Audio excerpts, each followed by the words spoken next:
So thank you all for attending this session titled Market Shaping and Effective Altruism, Accelerating Innovation to Tackle Global Challenges. I'm Conrad Kanadu, and I am delighted to welcome our speaker for today, Siddhartha Haria. So the talk will discuss the importance, tractability, and neglectedness from a market-shaping economics perspective, including why socially valuable innovations may be inadequately incentivized by commercial markets. It will then discuss the application of pull mechanisms and reward outputs and outcomes such as advanced market commitments to pressing global challenges such as climate change and pandemic preparedness. Finally, it will discuss the analytical issues and other challenges the MSA team is grappling with, including the size and design of these mechanisms. Siddhartha Haria is a senior policy lead at the UChicago Market Shaping Accelerator, MSA, which is led by Nobel laureate Michael Kremer, Rachel Glennerster and Christopher Snyder. The Market Shaping Accelerator aims to develop instruments that incentivize innovation to tackle pressing global challenges such as climate change and pandemic preparedness. Prior to joining MSA, Sid was a government economist at the UK Department for International Development, DFID. As a reminder, if you have questions for the speakers, please take out your phones and submit these on Swapcard via the Swapcard app, and I will select a mixture of pre-prepared and audience questions to ask our speakers.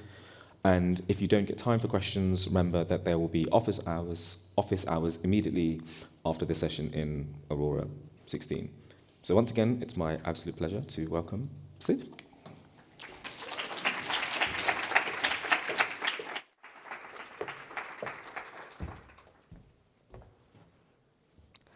Thank you, Conrad, for the introduction. So today I want to talk to you about a couple of things. Firstly, I want to talk to, I think economics has a useful lens to consider neglectedness as the gap between the social value and commercial incentives.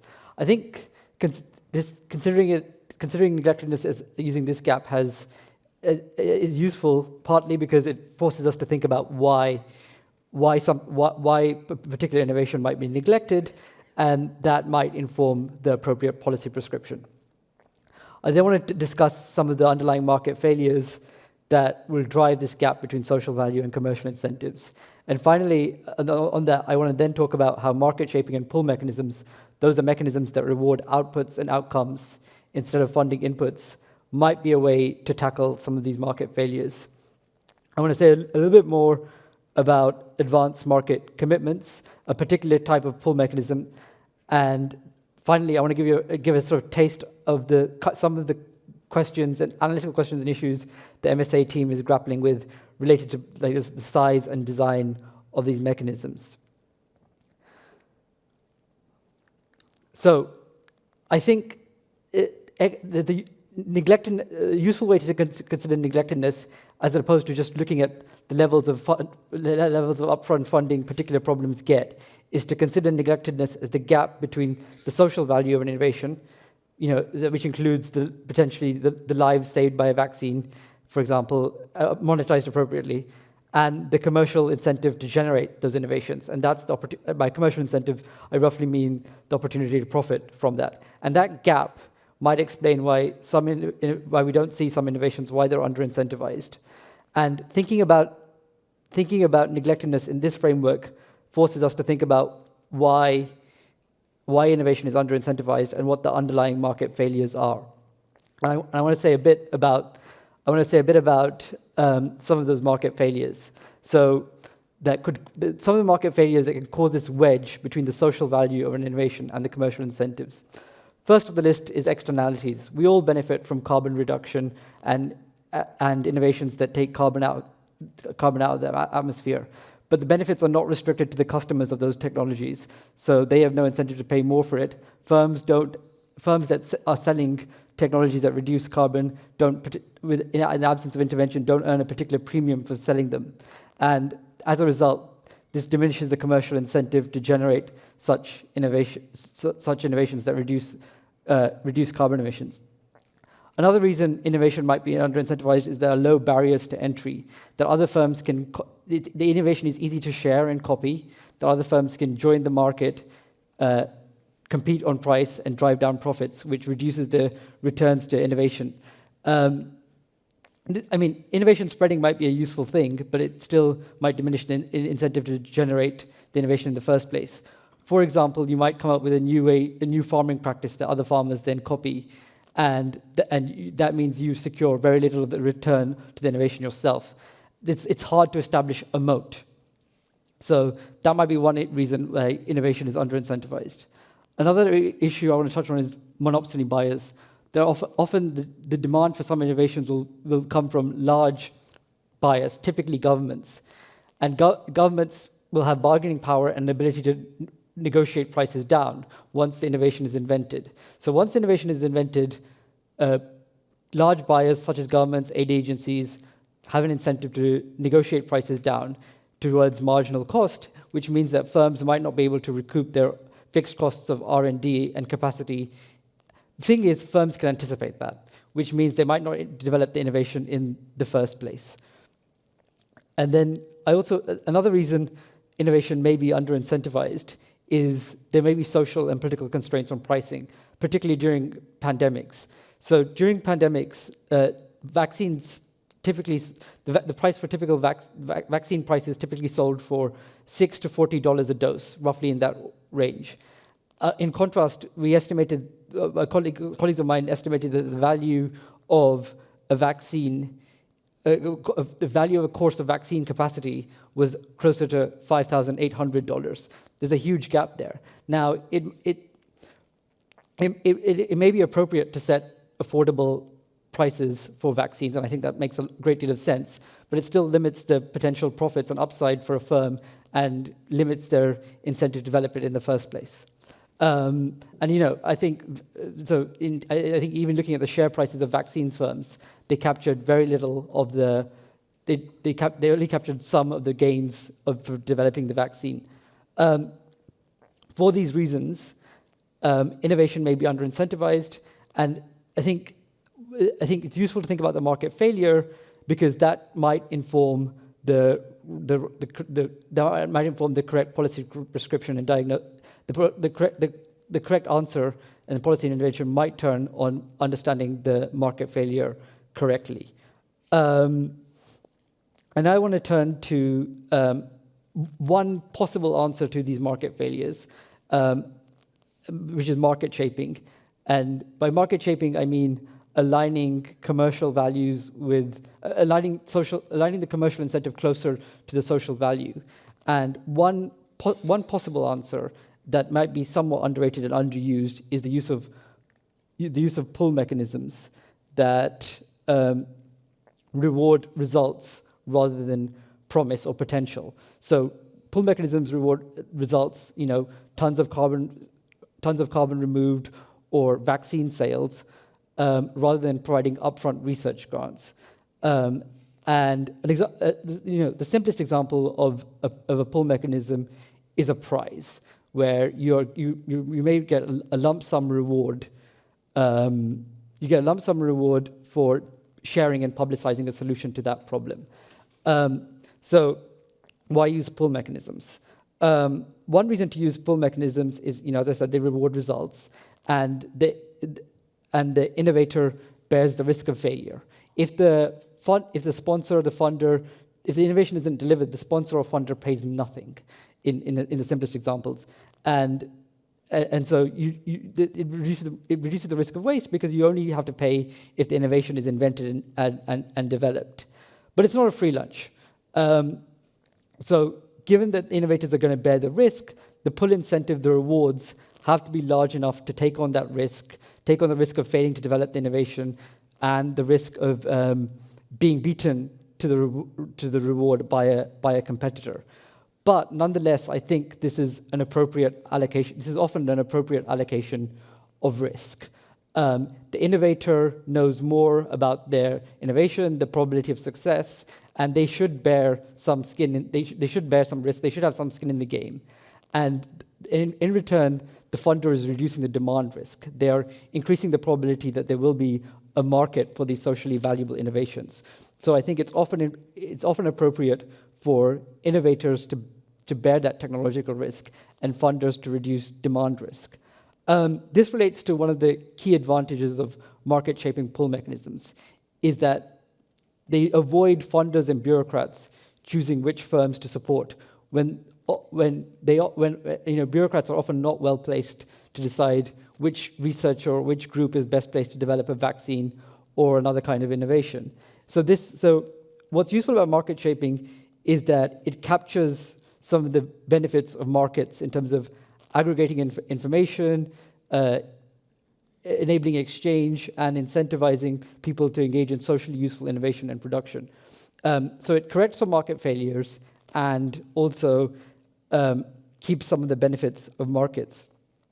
In contrast, I think upfront funding, that's push funding, kind of research grants, sometimes with push funding, there's a risk of negative selection. They may attract precisely those researchers, innovators, firms that do not expect commercial success.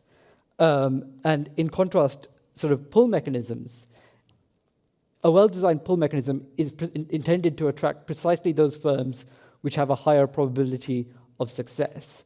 And this is often appropriate. Now, maybe in the Q&A we can pick up some situations where pull mechanisms might not make sense.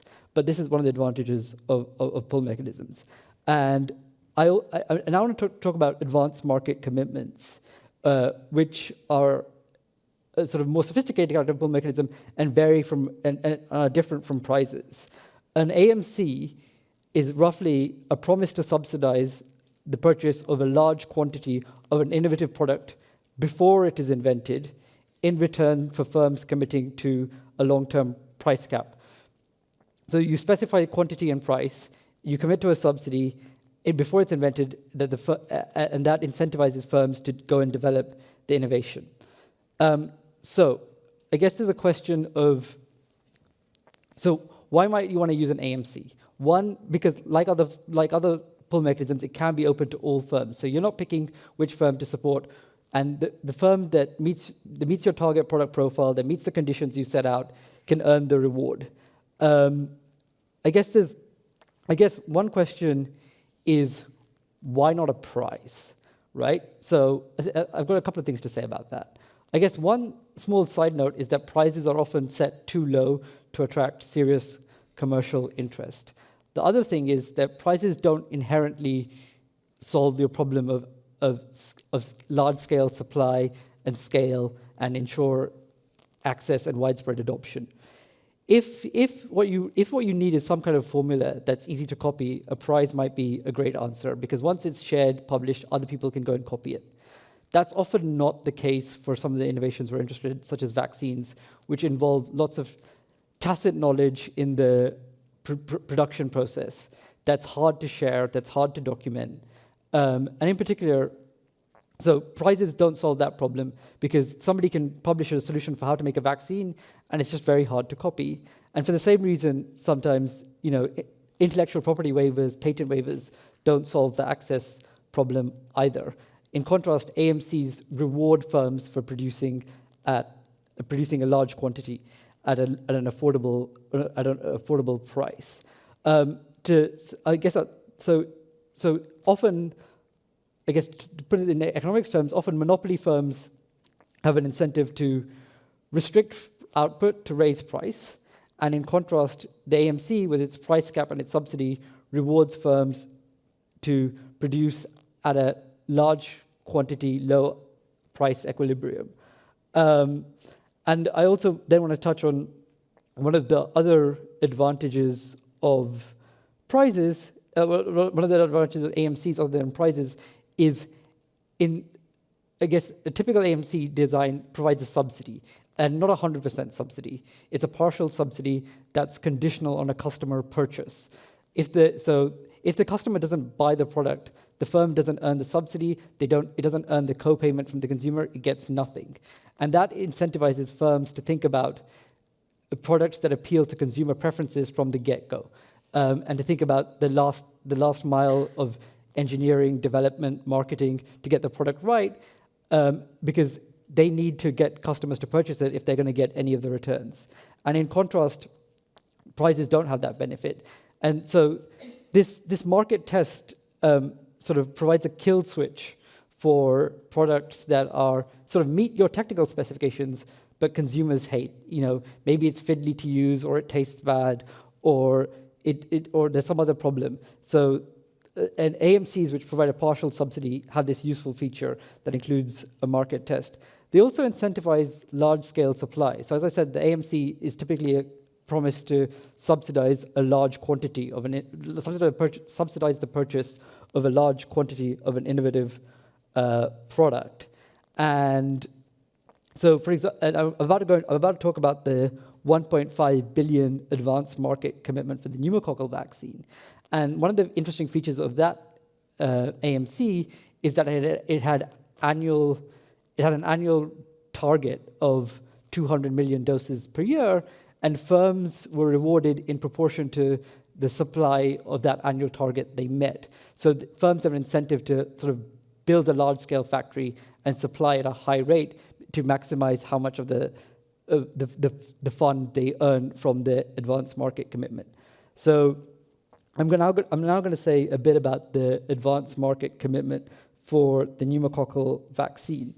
A bunch of donors, including the UK, the Gates Foundation, and other countries, sort of made a commitment in 2009 to subsidize purchases of a pneumococcal vaccine that tackled strains common in low and middle income countries. And following this AMC, this was followed by the development of 3 vaccines, and as a result, 150 million children were immunized, saving an estimated 700,000 lives. Now, I want to be clear that that's the result of the vaccines. It's hard to fully understand what the impact of the advanced market commitment is because we don't observe the counterfactual world without an advanced market commitment. One thing we can do is compare the rollout of the pneumococcal vaccine to the rollout of the rotavirus vaccine, which was also supported by Gavi at a similar level, but without an AMC. It was funded differently. And what we can see is that coverage in Gavi countries for the pneumococcal vaccine converged to global levels 5 years faster than for the rotavirus vaccine. So that's a potentially plausible counterfactual that suggests that the pneumococcal AMC accelerated rollout by about 5 years, and so the pneumococcal by about 5 years, and we've got something to compare it to, and it also suggests that the features of the AMC that rewarded sort of supply and large-scale supply and scale-up were useful. And okay, so I now want to turn to I want to give you so I've said a bit about market failures. I've said a bit about how pull mechanisms and market shaping, and that's rewarding outputs and outcomes instead of providing upfront funding, might be the solution to some of these market failures. It's not always the answer, and I now want to talk about some of the questions my colleagues at the Market Shaping Accelerator are grappling with about sort of the size and design of these mechanisms. And I'll say a bit about our current portfolio. So my colleagues at the moment are thinking about broad spectrum antivirals. So they're also thinking about point of care diagnostics to reduce neonatal sepsis, which could improve neonatal outcomes and hopefully reduce antimicrobial resistance. Akhil Bansal is leading that team, and he's also here today, and I think he's very happy to chat about that. We're also working on repurposing generic drugs, carbon removal, and climate-resilient crops. So that's the range of some of the ideas in the climate change, pandemic preparedness, and health space that we're thinking about using these pull mechanisms to incentivize the development and scale up of these technologies. And so I now want to turn to some of the questions that my team, my colleagues are thinking about to sort of give you a sense of, I don't have the answers, but give you a sense of what are the difficult issues that we're trying to figure out some of the answers to. I think one big question is, how much should you pay for? How much how large, how big an AMC should be, how big a pull mechanism should be, how much should you be willing to pay?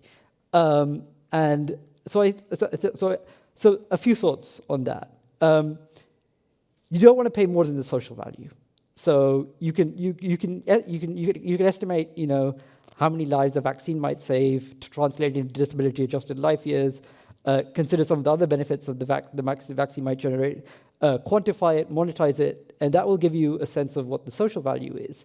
And one way to make sure you're not wasting money is not paying more than that. And I guess one thing that's useful about AMCs and pull mechanisms is you're kind of saying to the world, this is how much this is worth to me, and if people can develop it for less than that, that's something you'd be interested in purchasing. So the ceiling of how big an AMC or pull mechanism should be is the social value of that innovation. But you probably don't want to pay that much. So I guess on the other hand, you want to pay less than that, but you probably need to pay enough to cover the fixed costs the fixed costs of R&D and capacity and manufacturing capacity that the firm faces. So let me explain a little. An AMC is typically providing a subsidy that it's intended to provide the fixed cost, intended to cover fixed costs, and consumers are making a co-payment that's intended to cover the marginal costs. And so an AMC needs to be big enough to incentivize firms to incur those fixed costs.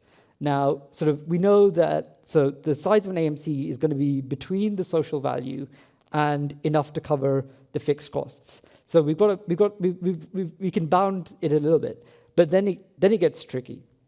So in addition to covering the fixed costs, firms need to be compensated for. It needs to be big. The pull incentive needs to be big enough to compensate firms for the risk of failure, the risk that they're beaten to the innovation by another firm.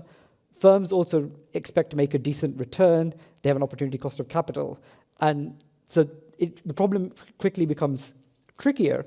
So one approach is to look at how much revenues firms earn from other products that might be comparable. So for vaccine and health technologies, you might look at how much firms earn from blockbuster drugs, which is typically $1 billion per year, and you might think that an AMC might need to cover similar amounts to incentivize firms to develop an innovation and participate in the AMC. That's hard. Like one thing that's difficult is to figure out what the right reference class is for a novel product. So it's not obvious that blockbuster drugs are the right approach. The other thing is that assuming that taking the revenues of analogous products as a sort of indicator of how big the AMC should be, kind of assumes that these markets are competitive, because it's under those circumstances that revenues are roughly equivalent to costs. And unfortunately, these markets are often not competitive. And so it's not obvious that the blockbuster drug revenues is sort of the complete answer to thinking about how to size an AMC.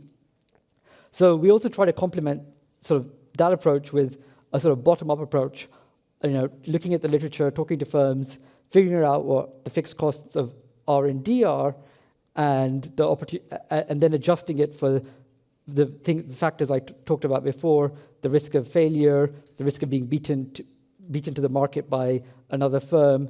The firm need to make some sort of internal rate of return and compensate them for the opportunity cost of their capital. So we also take a bottom-up approach to the problem.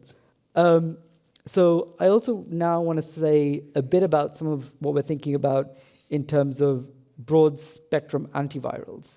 So one of the things we're working with Sprint, the German agency for disruptive innovation, I think. It's part of the federal government. And one of the things that they've suggested that it might be useful to incentivize multiple technologies and get a few different approaches, because they have insurance value in a pandemic, in that, if one particular broad spectrum approach doesn't work, if one particular broad spectrum approach doesn't work, then maybe another approach will work. And so we were trying to think about, okay, so how do you design a pull mechanism that incentivizes multiple firms to participate? And so my colleagues have been playing around with some toy models, some stylized toy models to get a handle on this. And one thing they found is that a large single winner takes all prize is likely to be more expensive than a design that pays a smaller amount to multiple successful firms. And you might think that these might be equivalent. A larger reward could make up for the risk, but they're not. But it seems that they're not equivalent. So, one way to think about this is that you need to offer more generous rewards to incentivize firms that might otherwise be deterred by their lower probability of success. Now, let's consider a scenario where we're talking about a design with just one big award with a winner-takes-all model. And in this sort of toy model where there's only one prize and multiple firms might succeed, and in the stylized example, just assume that one of the firms is rewarded randomly. The problem now is that this single prize has to compensate firms, the marginal firm that's on the edge of participating, both for its lower probability of success and because it will now be competing for the reward with firms which have a higher probability of success. And therefore, the single prize fund might be more expensive than a design that pays smaller amounts to multiple firms. I now want to say a bit about how we're thinking about the target product profile for broad spectrum antivirals. There's a question for a lot of these technologies about whether you to aim for technologically near targets or technologically distant targets. And often the technologically distant targets may have higher social value.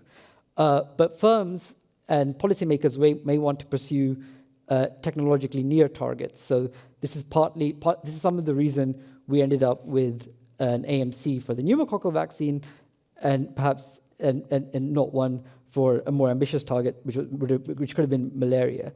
Policymakers want to get a win before the next election, and firms know more about their costs for technologically near products. And funders want to incentivize firms to participate, so they're going to err on the side of being generous to incentivize firms to participate. And erring on the side of being generous means they might defer to firms who know more about their costs, but also have an incentive to exaggerate their costs. And so firms can earn an information rent. This is less of a problem for technologically distant targets, where both funders and firms are in the dark about costs. So one of the other things we've been thinking about when it comes to broad spectrum antivirals is the role of commercial markets. There is likely to be some commercial demand for these products. On the one hand, this is good news. It's good news because this means that you might not need such a large pull fund. But then I think it raises the question of, okay, given that there might be some commercial demand for these products, how do we maximize counterfactual impact? And forces us to think carefully about how to make sure that this AMC is adding value compared to a world where we just relied on market forces. So one answer to that is to focus on attributes that commercial markets might neglect, such as transmission reduction, which is a bit of an externality that firms don't internalize and may neglect. The other thing is we're trying to focus on the product space and scenarios that are likely to be neglected by commercial markets. So this could be life-saving antivirals that you might want in an outbreak but are unlikely, where you might want an outbreak where there are constraints on prices and some of the other market failures I spoke about before. But it's a kind of antiviral that you'd want to save your life in an outbreak, but you're unlikely to use to treat a cold in peacetime. So there might be parts of the product space and scenarios which are going to be neglected by commercial markets, and you might want to it might make sense to focus your target product profile on that space. I finally want to say a little bit about some of the questions we're grappling with when it comes to climate change and carbon removal. Carbon removal technologies, sucking carbon out of the air, are going to be particularly valuable in worst case scenarios of sort of rising emissions and temperatures. But there's, designing a pull mechanism for them is going to be tricky. So we've got, for example, one example to consider is solar technology, which has been characterized by iteration, learning by doing, falling costs, and knowledge spillovers. Now, these characteristics, if they're the case for other climate technologies such as carbon removal, sort of then make it an interesting question about how to time the implementation of a pull incentive. So you could have a pull incentive that's implemented fairly soon, and the case for doing that is that it might enable firms to access finance more easily soon, that firms can begin the journey of learning by doing, iteration, and falling costs. The risk is of premature optimization. You might be rewarding technologies that are low cost and look attractive now, but aren't the path to large-scale carbon removal long-term in the future. So there may be a case for implementing having a pull mechanism that rewards firms later, and the advantage is that it'll reward technologies that are likely to be low cost in the long term, but may only be nascent now. So by having it further in time, you're giving a chance for the R&D to take place for very early stage and novel technologies, which wouldn't be the case for a pull mechanism implemented in the near future. The problem with this approach the potential problem with this approach is that given these knowledge spillovers, given that the firm that does given these knowledge spillovers, it might be that the firm that earns the reward in the end isn't the firm that delivered the breakthrough innovations that we need. So it might be a firm that combined breakthrough innovations from lots of innovators that eventually earns the reward. And the problem with that is that rewarding the firm that doesn't deliver the breakthrough innovations could undermine the innovation incentives now to develop those breakthroughs. So there's a bunch of interesting questions and trade-offs about the timing of a carbon removal AMC. So I'm just going to conclude and say that, so I think that economics offers an interesting lens to think about neglectedness. And a useful way to think about neglectedness is this gap between social value and commercial incentives. Pull mechanisms which reward outputs and outcomes are an underrated way to fund innovation. They capture some of the benefits of markets, and they are particularly useful when you don't know who is best placed to deliver an innovation, and you want to incentivize scale. And I also wanted to give you a sense that I think there was a range of interesting questions in this space, including to the size and design of these market-shaping instruments. That's all. Thanks, guys.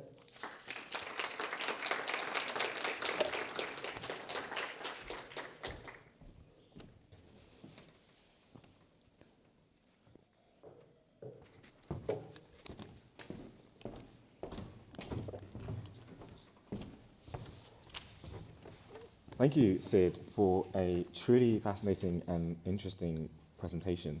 We'll now have time for some pre-prepared and audience questions, so please make sure you ask some questions via swap card, and also make sure you're upvoting your favorite questions, so we'll be asking those ones first.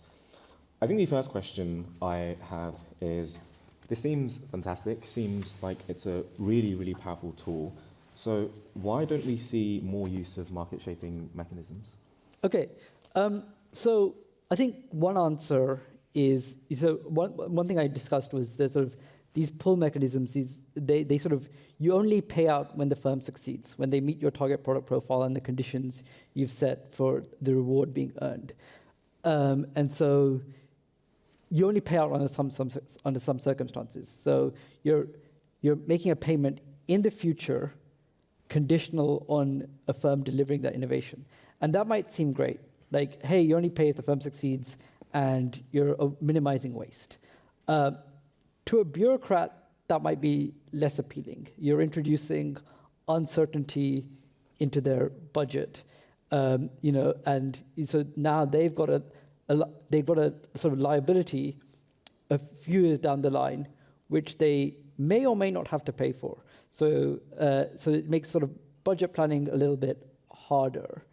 And so bureaucrats might not like that uncertainty, and I guess people sort of, I know, like in the US, you've got annual appropriation cycles, and policymakers in other countries face other challenges that just sort of make that sort of this idea of there's something on your balance sheet that means you're going to have to pay out in the future with some probability is challenging for policymakers to handle. Yeah, that makes a bunch of sense. Secondly, from me, we've discussed the benefits of pull mechanisms. What are some of the downsides of pull mechanisms and some reasons we may want to instead use push mechanisms? Right. Okay. So I think one illustrative example is COVID-19, where I think the optimal solution was probably a mix of pull and push, and in fact, probably more push, where you're providing upfront funding to firms.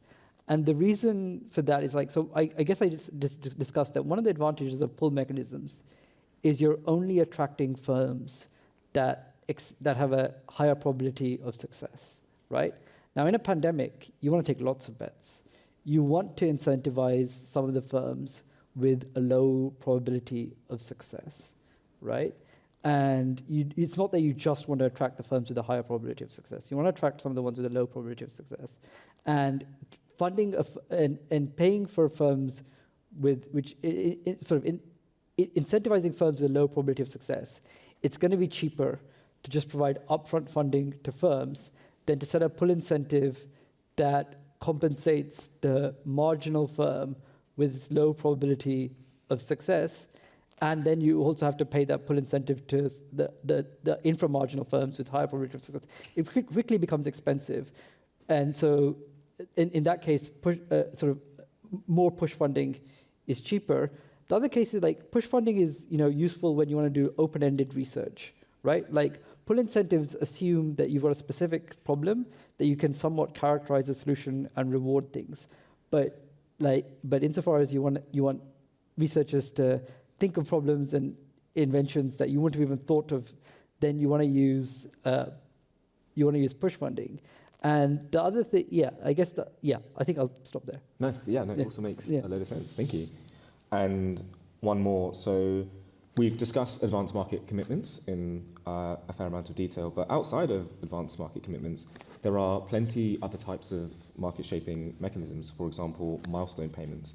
Could you say a little bit more about what some of these options are and how you should think about when we should use one or the other? Okay. So I think I guess the first thing is to think carefully about the market failure, and you want to tailor your pull mechanism to the market failure, and you think you've got in that space and the objectives you're trying to address. So we talked about AMCs. I said a little bit about prizes.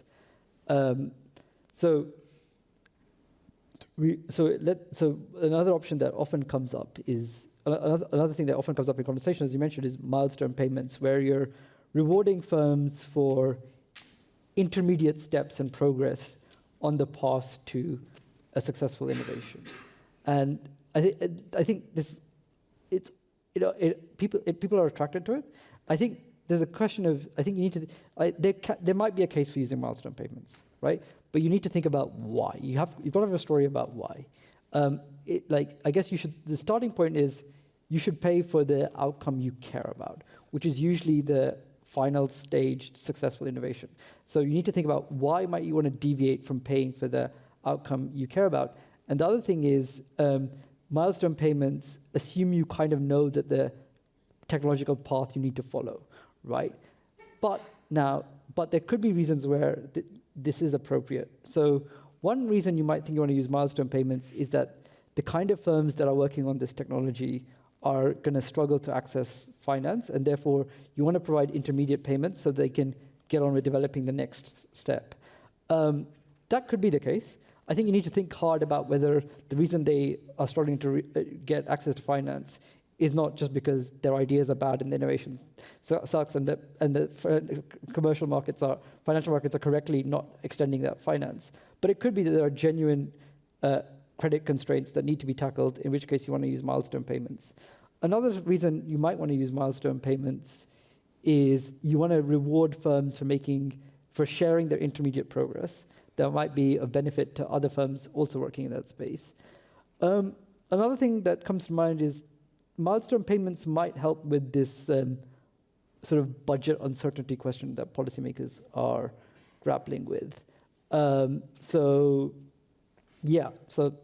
think, So that's at least one of the ones that comes up often. Great, thank you so much. A bunch of excellent questions from the audience. Thank you so much. So we will dive into those. So firstly, which new domain/intervention areas are you most excited about seeing AMCs implemented?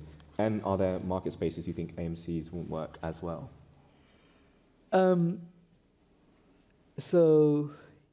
Which domain? So I think,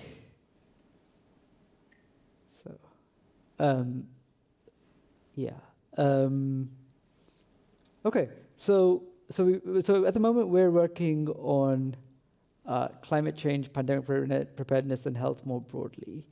I think education could be interesting, and I think part of why sort of edtech could be interesting is you've got that market failure where often you've got this large government buyer with an incentive to hold prices down,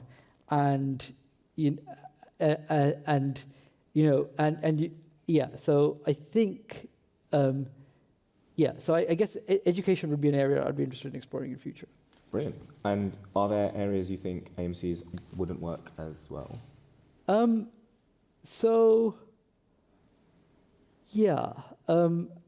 I think, again, I guess we mentioned a little bit about where you want to do open-ended research or where you want to incentivize firms with a low probability of success. Those are some areas, but like particular areas where AMCs might work less well is where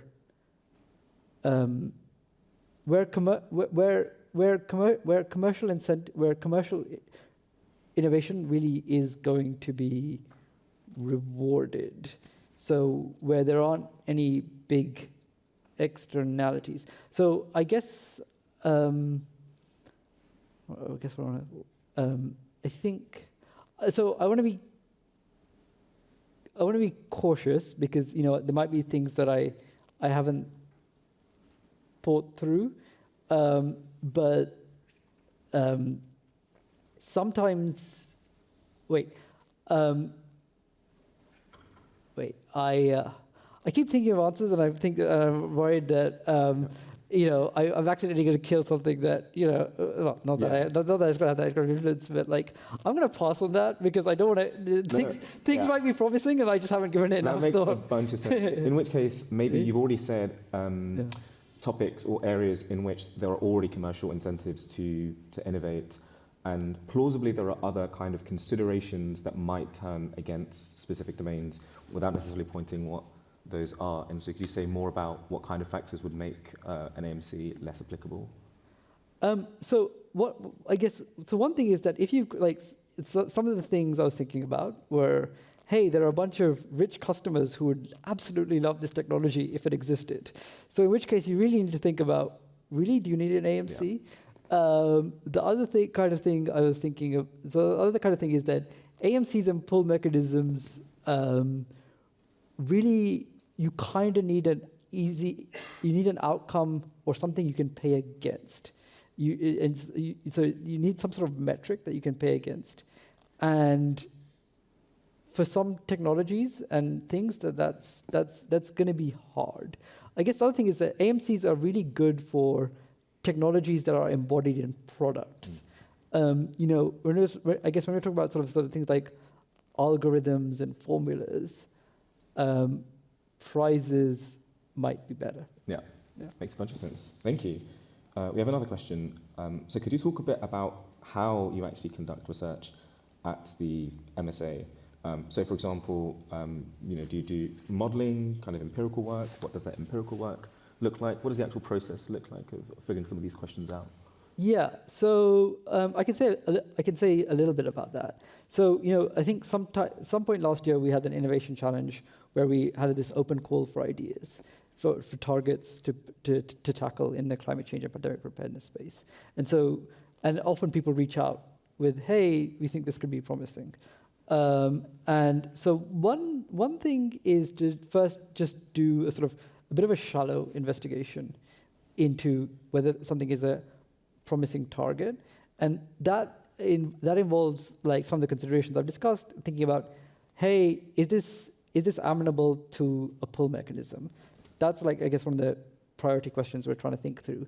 And then doing a really back of the envelope calculation about the potential social value of this innovation and the potential cost of developing it.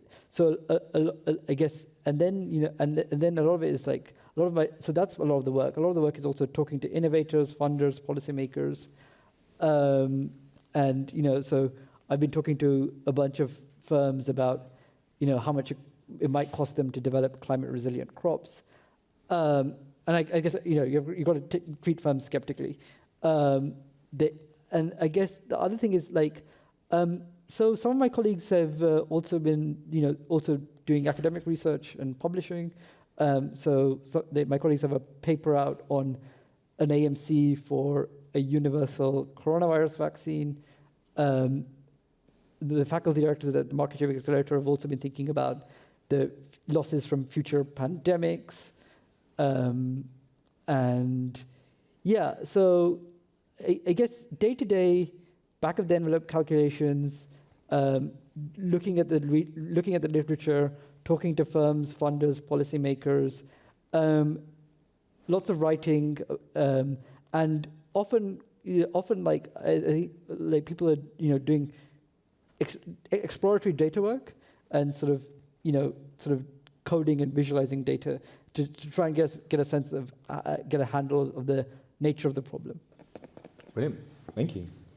And actually, a question I have related to that is, so you mentioned producing estimates for social value, and I think this is a really important concept because it both underpins the motivation for wanting to do an AMC and how we think about the prize. Ultimately, it captures essentially much of the expected value. So how do we think about measuring social value? What are the factors that go into this, and how do we reason about social value more generally?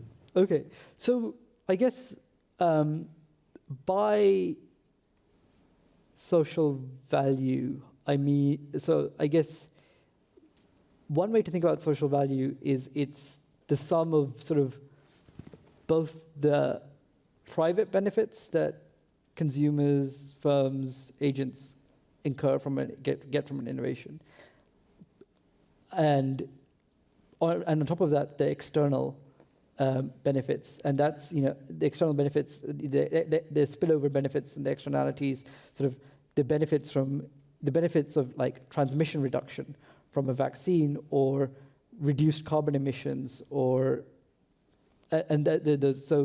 and we're thinking about the sort of some of those being social value, and I guess often in the health space we're taking some measure of disability adjusted life years and trying to quantify and monetize that, and I guess one question that might come to mind is in some sense life-saving tech is a lot of that's a private benefit, and so but I guess so I guess one it is, but there's some important market failures that means that we need to act in this space. So so I worry I've given you a bit of a textbook answer to econ textbook answer to what social value is, but so in the health space we're often monetizing DALIs. In the climate change space we're often thinking about the carbon emissions averted or abated or removed, and we're multiplying it by some measure of the social cost of carbon. Brilliant, thank you so much. And another audience question here. So what success have you had integrating this into government decision processes, if any? Have you been speaking to particular government departments, and what have those conversations looked like? Yeah, so I mean we're speaking to I guess we're speaking to governments on both sides of the Atlantic and elsewhere, and I guess I want to be careful in that. I think it's hard to attribute success to us, and it's very early days, and so it's not clear. So the faculty directors had this huge success with behind the advanced market commitment for the pneumococcal vaccine, and then through the Accelerating Health Technologies Group, they advised governments on COVID-19 vaccine procurement. We're talking to policymakers.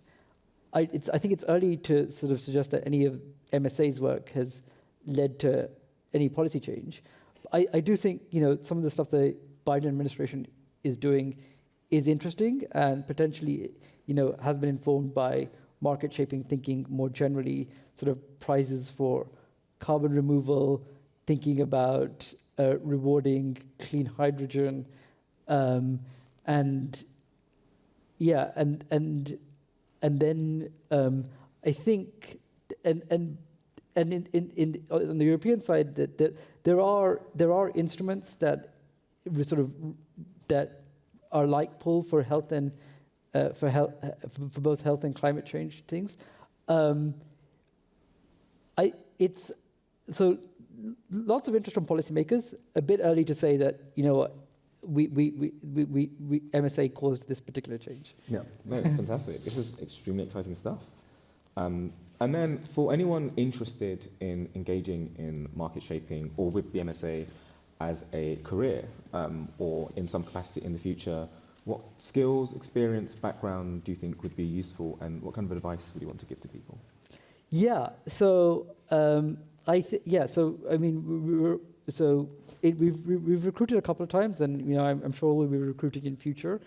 I think we're looking for people with a good background in economics, specifically microeconomics, and we're always looking for people who can sort of with microeconomic intuition and reasoning. And then I guess if market shaping was interested in terms of sort of graduate school, I think it's like focusing on industrial organization, the economics of innovation. I know Heidi Williams and Matt Clancy have an online course for PhD students. So I think IO is an important area. And then in terms of people who are sort of not interested in graduate school, I think in addition to sort of microeconomic reasoning and intuition, we want people who sort of write about economics well, and increasingly sort of people sort of who can sort of do data work and code, which is very different from most of my life I've been a government bureaucrat, and I wasn't, and I still don't. My colleagues do this kind of work, and but it's really something we value. And so I think writing, econ intuition, coding, IO. And then I guess the other way to engage with MSA and market shaping more generally is to develop domain expertise about particular problems, and then we'd be the people you turn to when we're trying to actually design. Because I think designing these instruments well requires a combination of sort of economics, contracting knowledge, and domain expertise. Yeah, thank you so much. Unfortunately, that's all we have time for here, but I'd once again like to thank Sid for a fantastic speech and answering the questions. And if you'd like to continue this conversation in a more informal setting, we'll now be hosting office hours right over in Aurora 16. So thank you.